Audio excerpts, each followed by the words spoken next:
मैं तुम्हें कुछ दे नहीं पाऊंगा। शादीशुदा आदमी से प्यार करने से क्या हासिल होगा। विराट पत्नी के लिए कमिटेड रहना चाहता है।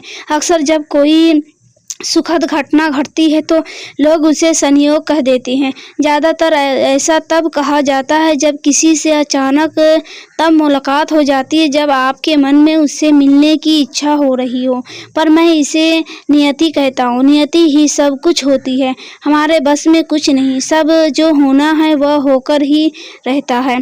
इतना समझ ले कि सब पहले से ही तय होता है।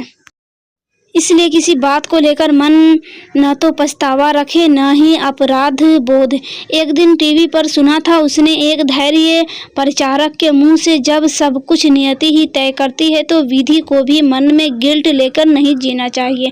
खुद को दोष देती है, कई बार बहुत बुरा भी सोचती अपने बारे में कि विधि यह क्या कर रही है। रोक ले अपने कदम। ठीक है, जब यह नियति है तो वह खुलकर जिएगी और खुश भी रहेगी, क्योंकि इतना प्यार हर किसी को नहीं मिलता।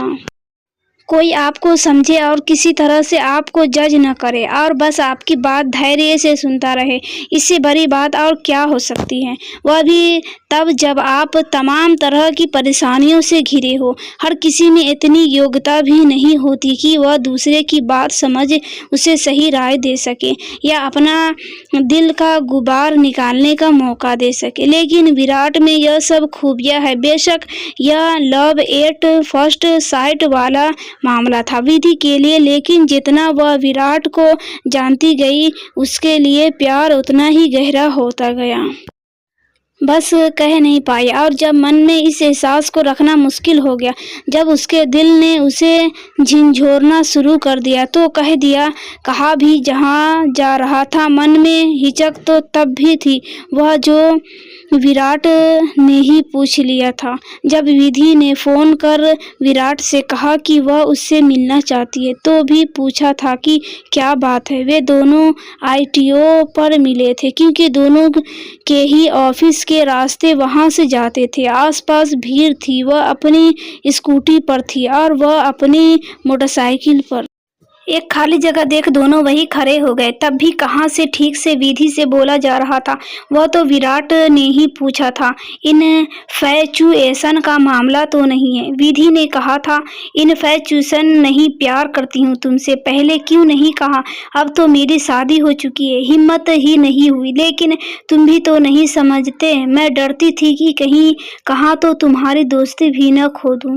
गोरी नहीं हूं ना, इसलिए। राशिदी समझ गई थी तुम्हारे लिए मेरे मन में उठते एहसासों को। उन्होंने कहा कि तू सुंदर नहीं है। विराट क्यों तुझे पसंद करेगा या शादी करेगा? राशि जैन, वही जो 8 क्लास में हमारी सीनियर थी। उनकी सोच पर क्या टिप्पणी करूं? लेकिन तुमने ऐसा कैसे मना लिया? मैं रंग से किसी की सुंदरता को नहीं आंकता। वैसे किसने कहा कि तुम सुंदर नहीं हो? रंग रूप का सुंदरता से क्या मतलब? मन की खूबसूरती मायने रखती है, और मैं जानता हूँ कि तुम्हारा मन कितना सुंदर है। विधि, तुम मुझे अच्छी लगती थी, अच्छी लगती हो। फिर तुम क्यों नहीं समझ पाए? क्या कभी मेरी आंखों में अपने लिए प्यार नहीं दिखा?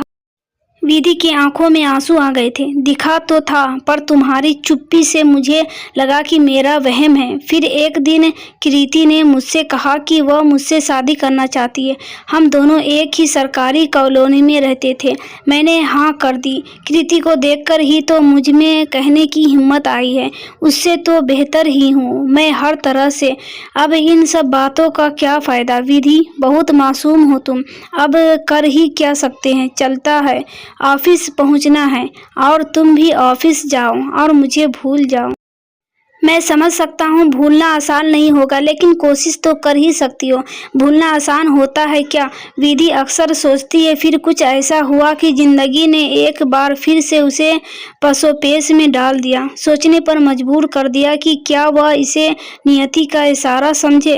वे लोग भी उस एरिया में शिफ्ट हो गए जहाँ विराट रहता था। कुछ दूरी पर ही उसकी कोठी थी और विराट को उसी रास्ते से गुजरना पड़ता था जहां विधि की कोठी थी। ऑफिस जाने का दोनों का रास्ता भी एक था। ऑफिस जाने का समय भी लगभग एक था। मुलाकात हो ही जाती रास्ते में। कुछ पल रुक बात करने लगे वे। विराट इसलिए उससे मिल लेता ताकि समझा सके कि उसे विराट को भूल किसी से शादी कर लेनी चाहिए, लेकिन विधि उससे दीवानों की तरह मोहब्बत करती है। यह बात वह जल्द ही समझ गया। बहुत बार उसने रास्ते बदले, विधि के फोन नहीं उठाए, लेकिन वह जिद्दी बन कितनी बार उसकी मोटरसाइकिल के सामने अपनी स्कूटी खड़ी कर देती। हार गया विराट उसके प्यार के सामने। वे मिलते हैं अब एक दूसरे की बाहों में खोकर सब कुछ भूल भी जाते हैं और वह कई बार गिल्ट से भर जाती है। एक शादीशुदा पुरुष की जिंदगी में घुसने की गिल्ट से तुम्हारी जिंदगी में खलबली मचा दी है। न मैंने ज्यादा मत सोचो करो विधि, बहुत सी चीजें हमारे वश के बाहर होती है। नियति ने हमें मिलाना था तो ऐसे मिला दिया। वैसे भी कृति की अपनी एक अलग दुनिया है। वह बहुत स्वच्छंद किस्म की है, पार्टी, घूमने और शॉपिंग करने में ही व्यस्त रहती है। घर में कम ही रहती है। माँ ही सारे घर को संभालती है। कृति को जो चाहिए मैं देने में कभी कमी नहीं रखता, लेकिन प्यार नहीं हो पाया है उससे। वजह क्या है? मैं इस विवाद में नहीं पड़ना चाहता। बस नियति के हिसाब से चलते रहो। एक बार जब मैं बहुत पहले देहरादून गया था ऑफिस के काम से, तो एक साधु ने मेरा हाथ देख कहा था कि कोई तेरी जिंदगी में ऐसे आएगी जो उम्र भर साथ रहेगी, प्यार से भर देगी तुझे। न जाने कौन से पूर्व जन्म का फल है जो इतना प्यार करने वाला मिल रहा है। उसे ठुकराना मत। तब हंसकर उड़ा दी थी मैंने वह बात। तब तक शादी नहीं हुई थी। सोचा बीवी से बहुत प्यार मिलेगा, लेकिन अब समझ आया विधि की उस साधु ने तेरे लिए कहा होगा। बंधन नियति ही जोड़ती है। तुम इसे कुछ भी कहो, लेकिन एक बात का अवश्य कहूँगा कि अब मैं तुम्हें कुछ दे नहीं पाऊंगा। शादीशुदा आदमी से प्यार करने से क्या हासिल होगा? तुम मुझसे उम्मीदें रखती होगी, पर कृति चाहे जैसी हो मैं उसके प्रति कमिटेड रहना चाहता हूँ। मैं तुमसे कोई उम्मीद नहीं रख रही। तुम दोस्ती तो निभा सकते हो ना। तुमसे तुम्हारा कुछ समय चाहिए। मुझे समय भी कितना दे पाऊंगा तुम्हें?